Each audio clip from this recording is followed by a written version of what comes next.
Halo para peneliti dan penulis, pernah nggak kalian udah capek-capek nulis artikel ilmiah, malah ditolak sama editor? Padahal data sudah ada, metode sudah rapi. Masalahnya sering bukan di situ, tapi di pendahuluannya. Kalian harus memahami fungsi dari pendahuluan. Pendahuluan itu bukan sekedar pembuka cerita. Ada 3 fungsi utama yang wajib ada dalam pendahuluan. Yang pertama, menjelaskan konteks masalah penelitian, seperti kenapa sih topik ini penting. Yang kedua, menunjukkan research gap atau celah penelitian yang belum pernah dibahas dalam penelitian sebelumnya. Dan yang ketiga, menegaskan tujuan dan kebaharuan penelitian.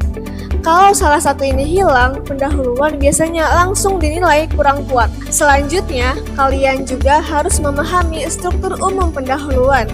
Secara umum, pendahuluan jurnal itu ditulis dari umum ke khusus.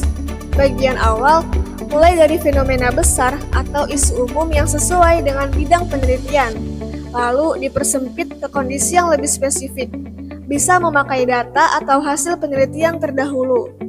Setelah itu, baru tunjukkan masalah yang belum terjawab atau hasil penelitian yang masih saling bertentangan. Terakhir, tutup dengan tujuan penelitian dan kontribusi ilmiahnya. Kalau alurnya rapi seperti ini, editor lebih mudah memahami posisi penelitian kita. Sekarang kita bahas kesalahan yang sering banget terjadi. Kesalahan pertama, pendahuluan kepanjangan dan isinya teori semua. Padahal teori itu tempatnya di tinjauan pustaka. Kesalahan kedua, tidak ada research gap. Cuma rangkuman penelitian sebelumnya tanpa kritik dari peneliti. Kesalahan ketiga, tujuan penelitian kurang jelas atau malah tidak ditulis sama sekali. Ingat, editor itu ingin tahu kenapa penelitian ini penting, bukan cuma sekedar ceritanya saja. Kemudian, cara menulis research gap.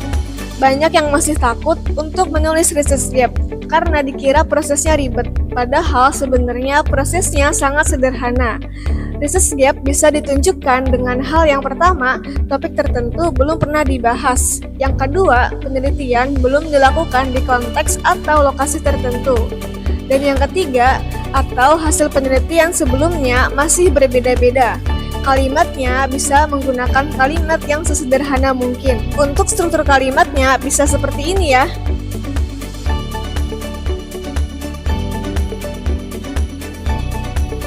Dan yang terakhir, penutup pendahuluan yang kuat. Di paragraf terakhir pendahuluan, pastikan penelitian kalian menjawab 3 hal ini. Apa tujuan dari penelitian ini? Apa yang diteliti? Dan apa kontribusinya? Contohnya pada kalimat seperti ini.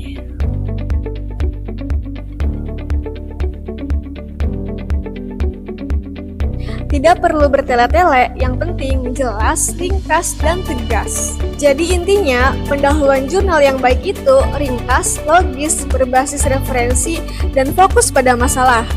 Kalau pendahuluannya kuat, peluang lolos editor dan reviewer juga jauh lebih besar. Kalau video ini bermanfaat, jangan lupa like, subscribe, dan share ke teman-teman kalian yang lagi berjuang nulis artikel ilmiah. Sampai ketemu di video edukasi jurnal berikutnya.